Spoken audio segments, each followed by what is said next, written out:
Hi cats and kittens, it's Amy from Savor, Salvage, Scent. I hope you're having a great day. So, for those of you who don't know, I come to you from Cleveland, Ohio, and it's starting to get chilly here. Today I want to talk about one of my favorite fragrances that you could say is vintage, but has had a new life since the early 90s, by the house of Caron, called Fleur de Rocaille. And you might be asking yourselves, why is she talking about a floral fragrance as it's getting colder? Wouldn't that be a spring or summer thing? First, I thought I would mix up my video selection with occasional videos that just focus on one scent.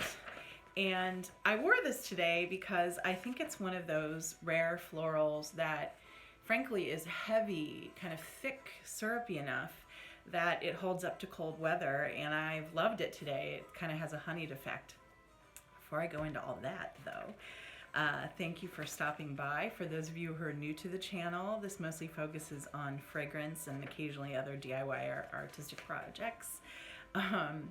And for those of you who are returning, thank you so much, subscribers. For those of you who haven't yet, I hope you'll click the red subscribe button just so we can stay in touch. And I welcome any of you to leave comments, questions, challenges, etc. So diving back in, for those of you who aren't familiar, Caron, the House of Caron, is a French house that's been around since, I want to say 1903 or 4.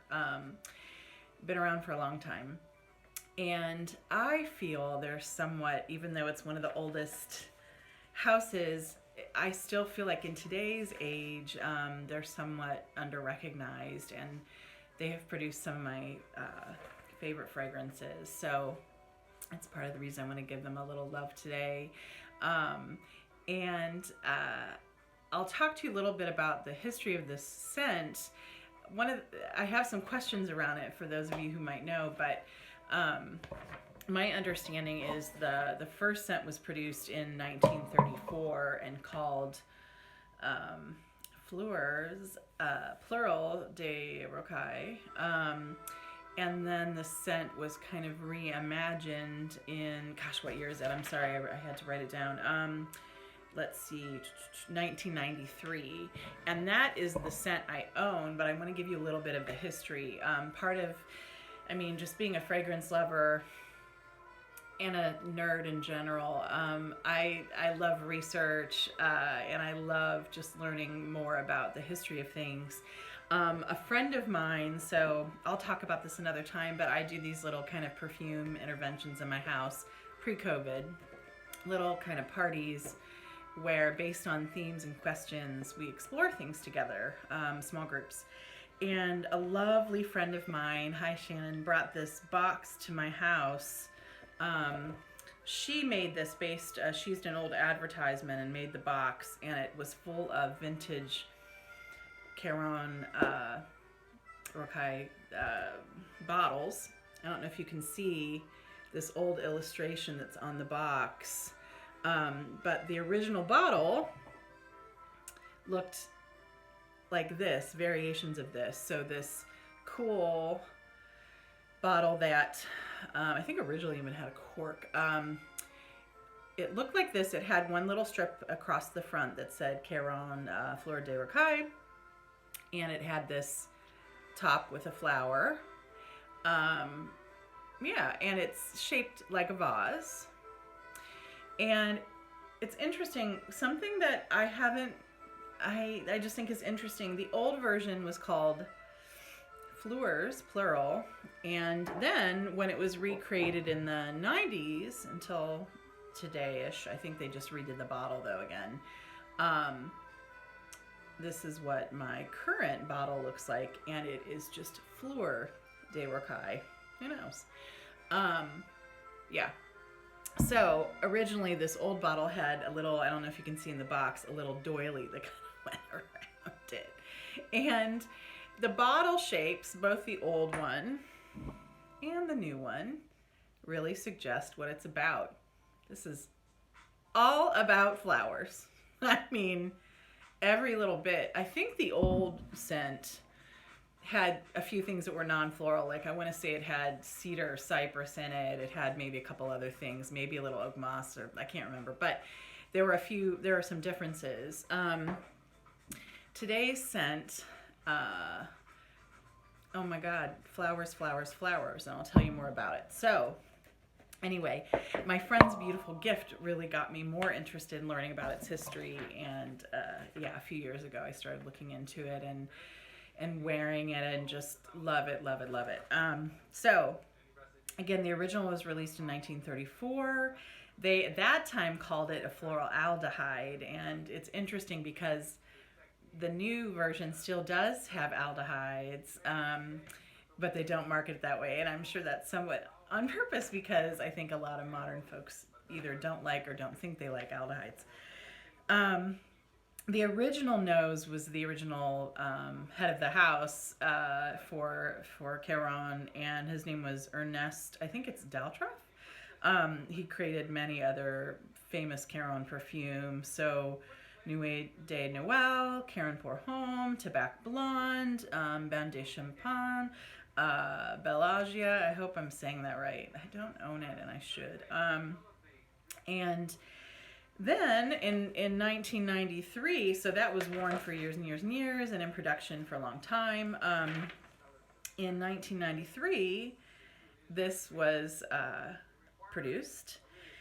And the nose is the current in-house perfumer, whose name is, and again, I hope I'm pronouncing it correctly, Richard Fraisse. It's Fraysse.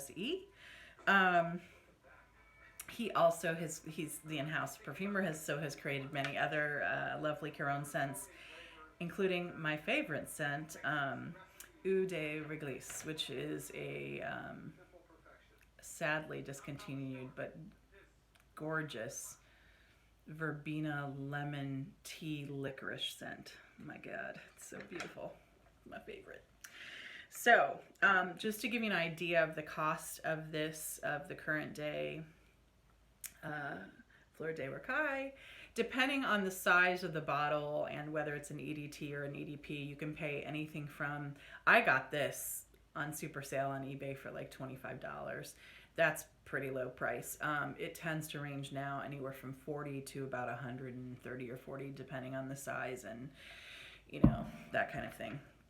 So, first I just have to tell you, I hooted when I read the current day Caron description of this perfume. It's described, this part did not make me laugh, as a contemporary version of a timeless classic. Right on. But oh my God, I can't even say it. It says, it represents the mercurial charm of the female temperament. Only man would write that, is my guess. And I love y'all. I love y'all men. But what a crack up. Because, you know, women, mercurial. I mean, what do they call men's moods? Anywho. Yeah. So, the reason I think they say that, and this does appeal to me, and I do have a sense of humor, so just bear with me. I'm okay. I'm fine. Is that this changes, even though it's purely floral and bombastic, and I'll read you the notes, it almost has 3 stages. So I'll tell you a little bit more about that. And it's interesting because I sprayed this probably 2 or 3 hours ago, and I'm in stage 2 to 3 now of 3. So the top notes are gardenia, aldehydes, and violet. The mid notes are mimosa, jasmine, lilac, rose, ylang ylang, lily of the valley, carnation, and iris. And the base notes are sandalwood, amber, musk, oak moss, and cedar. So, as you can see, while it does have a few other things, there's a lot of florals going on in this. Let's see. 1, 2, 3, 4, 5, 6, 7, 8, 9, 10. 10 florals. When I read about this scent, people have different experiences of it and what are the most prominent florals. And for me, within these 3 stages, I experience stronger florals and kind of in different stages. But I'll tell you, the ones that stand out the most to me are kind of gardenia and fresh, kind of more springy florals in the beginning. So like the gardenia, the mimosa, and maybe you get a tiny bit of violet in that it has a tiny bit of powderiness in the beginning. But I would say the 3 stages that this goes through are like fresh florals. So when you first spray it, you get kind of a almost not screechy but bright blast of florals, very springy in the beginning, and it has some similarities, I would say, even to, like, for those of you who are familiar, to Guerlain's Champs-Élysées. I think that one is even a little bit brighter, where this is like fuller, if that makes sense. It also, to me, is a little familiar or a little similar to Oscar de la Renta's Volupté, which I believe was created first, so that could make sense. But in the beginning stage 1, you get this kind of fresh, springy, bright floral.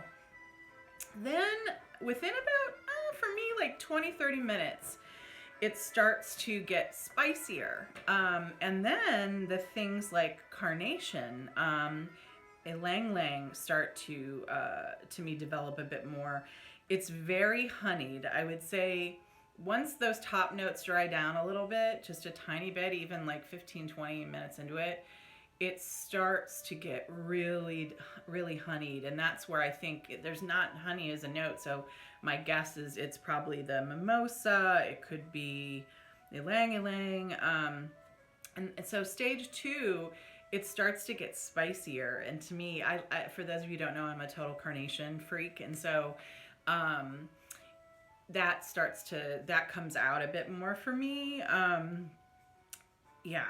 And then in the 3rd stage, to me, it goes from spicy to powdery floral. So it gets more powdery in the final stage, and not the powder that is, let's say, vintage 30s, 40s, 50s perfume, but more of just a roundness to the scent.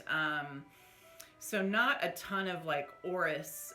There is violet in this, but so violet has a bit of that, but more of like a round, soft, full kind of, softness or powderiness. And that's what you get. Something that is great about this scent, if you're into this, is it's, to me, pretty strong. I mean, compared to a lot of modern day perfumes that I think I have to reapply every few hours, which I don't have a problem with if I really love a scent. But it's great when you find one that lasts. This lasts, to me, 7-8 hours at least. Like, it really does a job. And it doesn't like project in a huge way, but it projects enough. Like, people will be able to smell this on you. They'll say that you smell nice. When I wear this, I don't always get like, what's your perfume? But I get, you smell good. And that, I think, is a really cool thing, you know, like that you get to wear the perfume, that the perfume doesn't necessarily wear you. So that's really cool, I think. So yeah, the 3 stages I think are really, really neat. And I think it is mercurial in that way. I don't know that it's, you know, it's interesting. I think people in general can be mercurial and changing according to the planets. But I think it's really cool because it has these 3 lives, and it's just a gorgeous honeyed, just a floral bomb. Just thick, syrupy, beautiful. If you're not into florals, this probably ain't gonna be your thing. But if you are, this is not your average floral. It is gorgeous. So I would love to hear from you all as far as, are any of you wearing this? Or God, talk to me about Caron, House of Caron. Or any of you wearing other Caron perfumes? I have a few, and I'm still building my kind of collection around that house, so I would love to hear from you as far as what I need to own. I know that there are some vintage ones that are just like powerhouses and have incredible stories around them. I think like Anais Nin or one of them. I've read about really interesting people wearing vintage Caron. Tobac Blonde, I've heard is really, really gutsy for the time. And a lot of these I think are out of commission, sadly. So that's part of the reason I don't have my hands on a lot of them. I would have to really seek out vintage ones through collectors and things like that. But I'd love to hear from you as far as both vintage and modern, what you're interested in when it comes to the House of Caron. And lastly, I would love to hear, this is a floral I think that can hold up to the cold weather. What are your florals that you think are great in the winter months? Let me know. Okay, talk soon. Have a great day. Cheers. Bye.